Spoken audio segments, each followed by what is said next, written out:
उद्भव सा maths YouTube channel पर मैं खुशबू आप सभी का बहुत बहुत स्वागत करती हूँ। दोस्तों, जैसा कि आप जानते हैं, हम आप सभी के लिए हर सप्ताह वीकली करंट अफेयर्स की एक वीडियो लेकर आते हैं, जिसमें आप सभी को मोस्ट इम्पॉर्टेंट करंट अफेयर्स की चर्चा करते हैं, जो आपके आने वाले एग्जाम्स के लिए बहुत ही महत्वपूर्ण होते हैं। तो आइए इस वीडियो को शुरू करते हैं और आज जानते हैं कि पहले न्यूज़ क्या है।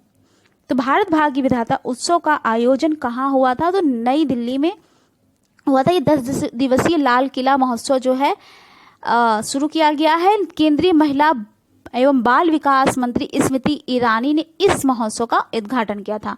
लाल किला मेगा फेस्टिवल का जो आयोजन संस्कृति मंत्रालय द्वारा आजादी का अमृत महोत्सव के हिस्से के रूप में किया गया। लाल किला महोत्सव जो देश की विरासत और भारत के हर हिस्से की संस्कृति को मनाने के लिए आयोजित किया जा रहा है। किस संस्थान ने दुनिया का पहला वन्य जीव संरक्षण बॉन्ड जो जारी किया है? इसे जारी किया है विश्व बैंक ने। 150 मिलियन डॉलर 2 दक्षिण अफ्रीकी रिजर्व एडो हाथी और राष्ट्रीय उद्यान और great fish river nature reserve पर खर्च किए जाएंगे और इसका अभ्यारण्यों में काले गैंडों के संरक्षण के लिए किया जाएगा इस धन का उपयोग। किस दिन को राष्ट्रीय डॉल्फिन दिवस के रूप में नामित किया गया है? तो 5 अक्टूबर को केंद्रीय पर्यावरण मंत्रालय ने नामित किया है। इसे इस वर्ष से प्रतिवर्ष मनाया जाएगा। राष्ट्रीय डॉल्फिन जो दिवस को नामित करने का निर्णय किसने लिया था? तो वन्य जीव बोर्ड की स्थायी समिति द्वारा लिया गया था। यूएनईपी एनुअल रिफ्रंटियर रिपोर्ट 2022 के अनुसार किस भारतीय शहर नहीं होना चाहिए, सॉरी यहाँ पे भारतीय नहीं था, यहाँ पास होना था विश्व स्तर पर सबसे अधिक ध्वनि प्रदूषित शहर कौन सा है? तो बांग्लादेश का ढाका है। अब बात करते हैं भारत के शहर की। तो यूएनपी एनुअल फ्रंटियर रिपोर्ट 2022 के अनुसार किस भारतीय शहर को विश्व स्तर पर दूसरे सबसे अधिक ध्वनि प्रदूषित शहर में नामित किया गया है? तो उत्तर प्रदेश का मुरादाबाद विश्व स्तर पर दूसरा सबसे अधिक ध्वनि प्रदूषित शहर है। इस क्षेत्र में 55 डीबी के WHO मानक के मुकाबले 2021 में 114 डेसिबल के उच्चतम स्तर पर ध्वनि प्रदूषण दर्ज किया गया है। और मुरादाबाद पीतल पर की गई हस्तशिल्प के लिए पूरे विश्व में प्रसिद्ध है। मुरादाबाद भारत में पीतल के उद्योग का केंद्र है और इसलिए इस शहर को पीतल की नगरी या सिटी ऑफ ब्रास के नाम से भी जाना जाता है। हाल ही में किस नौसेना पोत को प्रतिष्ठित प्रेसिडेंट्स कलर्स प्रदान किया गया है? तो प्रदान किया गया है इसे INS वलसुरा को।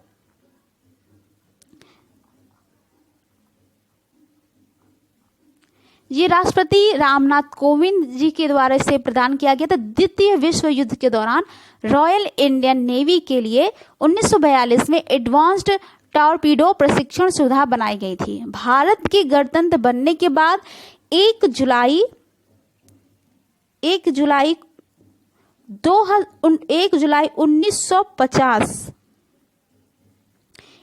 1950 को उसका नाम बदलकर INS वलसुरा कर दिया गया था। प्रेसिडेंट्स कलर शांति और युद्ध दोनों में राष्ट्र को प्रदान की गई असाधारण सेवा के सम्मान में से एक सैन्य इकाई को दिए जाते हैं। 2022 सरकारी आंकड़ों के अनुसार देश में किस राज्य में सबसे अधिक ODF प्लस गांव है? तो तेलंगाना। देश में 50,000 से अधिक ODF प्लस गांव हैं। एक ODF प्लस गांव वह गांव होता है जो खुले में शौच मुक्त हो, यानी ओपन डिफेकेशन फ्री, ठोस और तरल अपशिष्ट प्रबंधन सुनिश्चित करता है। तो इसमें जो राज्यों की प्रथम स्थान पर है वो तेलंगाना है। कितने? 13,960 ODF प्लस गांव के साथ। इसके बाद पे सेकंड पर है तमिलनाडु, थर्ड पर है मध्य प्रदेश। भारत में पहली बार खुरदरे दांत वाली डॉल्फिन को किस राज्य यानी केंद्र शासित प्रदेश में देखा गया है? तो लक्षद्वीप में देखा गया है। राष्ट्रीय संस्कृति महोत्सव 2022 का उद्घाटन किस राज्य में किया गया है? तो ये किया गया है आंध्र प्रदेश। ये किया गया है आंध्र प्रदेश में। राष्ट्रीय संस्कृति महोत्सव 2022 का उद्घाटन जो है इसका यहाँ के राज्यपाल विश्वभूषण हरिचंदन जी द्वारा किया गया है। और इसका उद्देश्य क्या है? भारत की समृद्ध सांस्कृतिक विरासत को संरक्षित करना, बढ़ावा देना, लोकप्रिय बनाना। पहला राष्ट्रीय संस्कृति महोत्सव 2015 में आयोजित किया गया था, तो याद रखिएगा 2015 में। जिंगकिंग जेरी लिविंग रूट ब्रिज जो हाल ही में खबरों में रहा है, किस राज्य में स्थित है? तो ये मेघालय राज्य में स्थित है।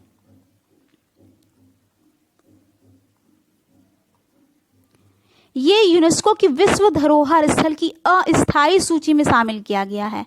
लिविंग रूट जो ब्रिज वनस्पतियों और जीवों की कई गंभीर रूप से लुप्तप्राय प्रजातियों का घर है।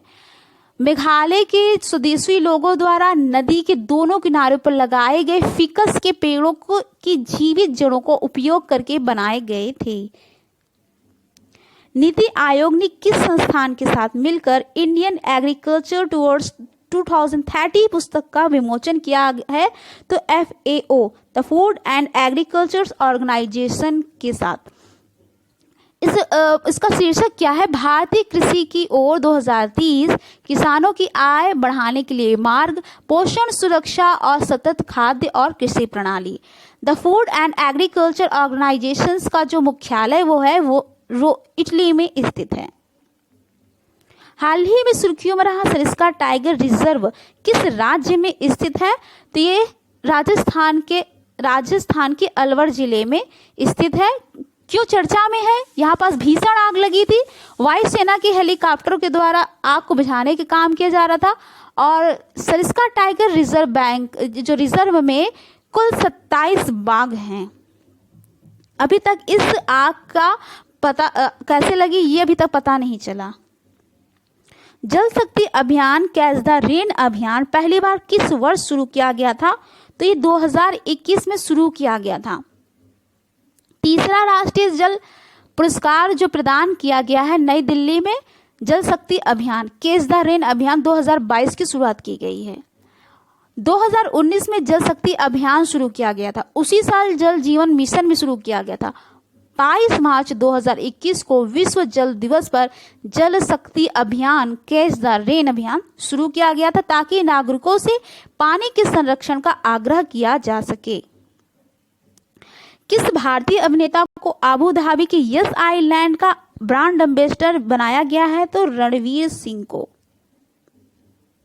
हाल ही में स्विस ओपन 2022 के महिला एकल का खिताब जीत लिया है PV सिंधु ने।